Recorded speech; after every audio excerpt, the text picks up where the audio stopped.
우리는 오늘 한반도에서 전쟁의 먹구름을 걷어내고 평화와 번영, 통일로 가는 새 길을 열었습니다.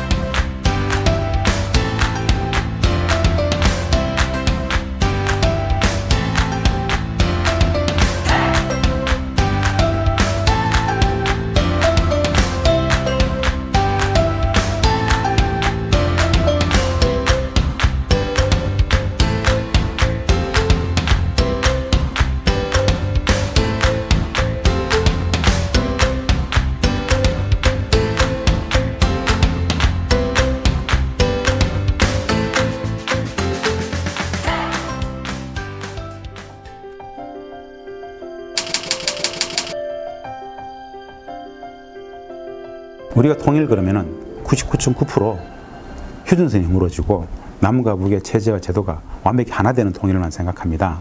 체제와 제도를 70년 다르게 했던 남과 북이 하루아침에 합쳐질 수가 없습니다.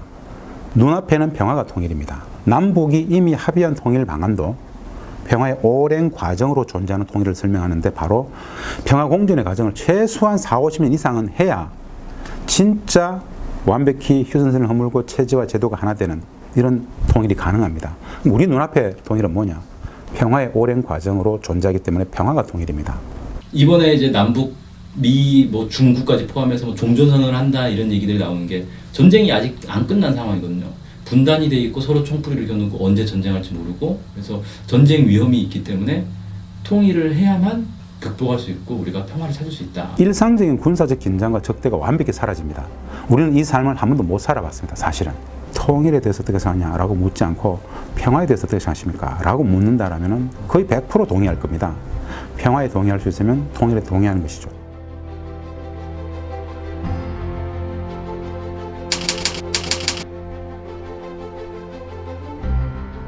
통일이야말로 가장 저기서 밥입니다. 밥. 거기서 먹거리가 나오고 일자리가 나오고 다 나온다고 봅니다. 미국의 짐 로저스라고 이 사람이 투자의 귀재라고 하는데 자기 전 재산을 북한에 투자하겠다고 그러지 않았습니까? Another country in Asia that I'm extremely optimistic about, I would put all of my money there if I could, is North Korea. A very dramatic change is taking place.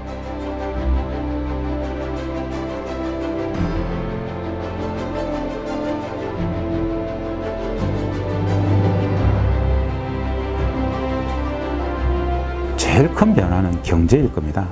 우리는 분단 체제를 살았습니다. 이미 대한민국은 구조적 저성장에 빠진 상황이 20년이 됐습니다. 구조적으로 이것을 우리가 극복할 수 있을까요? 불가능합니다. IT 일부 분야만 빼고는 이미 중국이 다 우리를 압도합니다. 왜 그럴까요? 수요가 없습니다. 이걸 구조적으로 넘어갈 수 있는 유일한 방법이 남북 경협입니다. 분단 경제를 넘어서 평화 경제로 가자. 남측의 자본과 기술이 북측의 토지와 노동력도 만나겠지만 북측의 노동력들은 굉장히 양질의 노동력입니다. 남측의 자본과 기술이 북측의 자원도 만나겠죠. 세계 최고의 경쟁력을 담보합니다. 태평양의 물류가, 일본의 물류가 TKR 한반도 종산철도를 통해서 유럽까지 달려가고 유럽에 있는 사람들이, 중앙아시아에 있는 사람들이, 중동의 사람들이 그 철도를 타고 태평양의 관문인 한반도로 몰려온다. 지금까지 우리가 경험해보지 못했던 세상을 맞이하게 될 것이다. 무엇을 상상하든 그 이상일 것이다. 우리는 그 시대를 못 살아봤다. 이제 수많은 상상력이 필요할 것이다.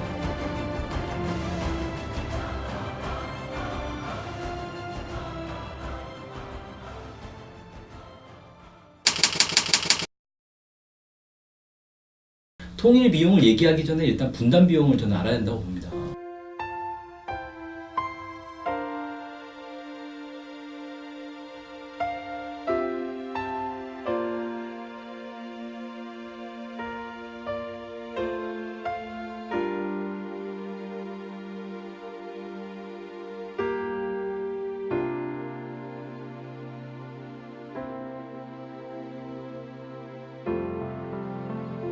통일비용론은 거짓말입니다.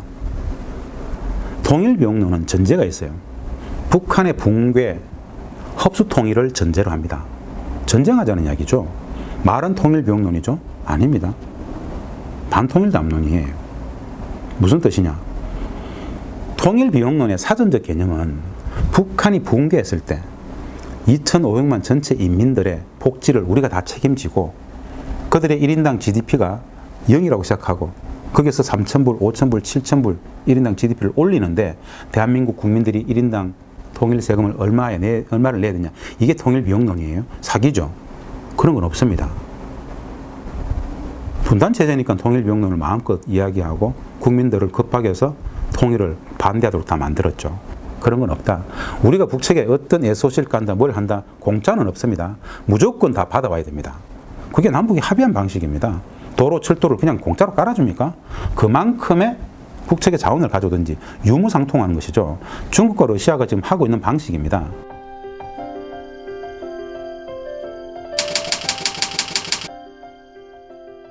우리가 예전에 이제 몇 년 전에 유행했던 헬조선이란 말이 있단 말이에요. 한국 사회는 되게 비정상적인 사회인 거예요. 근데 왜 이런 비정상적인 사회가 됐느냐? 나라 자체가 비정상인 상황에 있었어요. 어떤 상황이냐? 전쟁 중인 상황. 이게 우리 생각을 엄청나게 옥죄고 있습니다. 예를 들어서 가장 단적인 예로 저는 뭐 노동자들이나 아니면 뭐 대학생들이나 농민들이나 이런 사람들이 자신의 권익을 위해서 싸울 때 가장 많이 받는 소리 중에 하나는 뭐냐면 빨갱이 아니냐, 뭐 사회주의 하자는 거냐. 이게 뭐지 막 그 나라를 팔아먹는, 나라를 망치려는 북한에 동조하는 세력인 것처럼. 나는 3대 적폐 세력이 있다고 봅니다. 그 첫째가 종북 세력입니다. 그 둘째가 강성귀족 노조들입니다. 주로 민주노조입니다.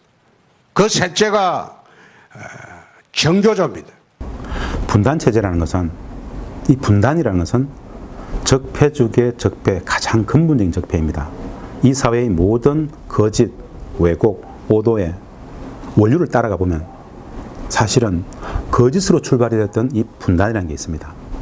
분단은 모든 비정상의 토대입니다. 평화는, 통일은 이 비정상을 정상으로 바꾸어가는 과정이 될 것입니다. 우리 남과 북 정말 70년 동안 정말 힘들고 분단으로 아파하고, 이 분단이라는 게 우리 민족한테 정말 많은 아픔을 주잖아요. 하지만 분단이 주는 고통보다도 분단이 필요한 자, 분단으로 살찌우고 권력을 채워야 되는 자들, 이런 자들 때문에 우리가 더 많은 고통을 받아온 거예요. 그러니까 이런 게 이제 끝장낼 수 있는 그런 날이 드디어 오는구나, 이런 생각을 했던 거죠. 참 너무 좋아요. 우리 민족이 좀 함께 살아갈 수 있는 그런 행복한 날이 눈앞에 보이는 것 같아요. 그래서 저는 정말 조금 더 남쪽 분들이 정말 인간적으로 좀 더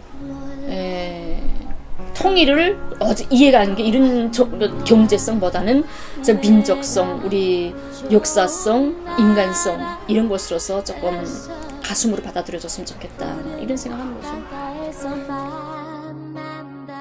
우리들의 세계관, 인식, 마음, 적대와 반목, 질시를 넘어서 화해 협력, 관용, 존중, 포용, 나눔, 배려, 이런 모든 공동체가 근본적으로 추구하는 진선미의 가치 규범이 진짜 숭상되는 정상을 추구해 가겠죠.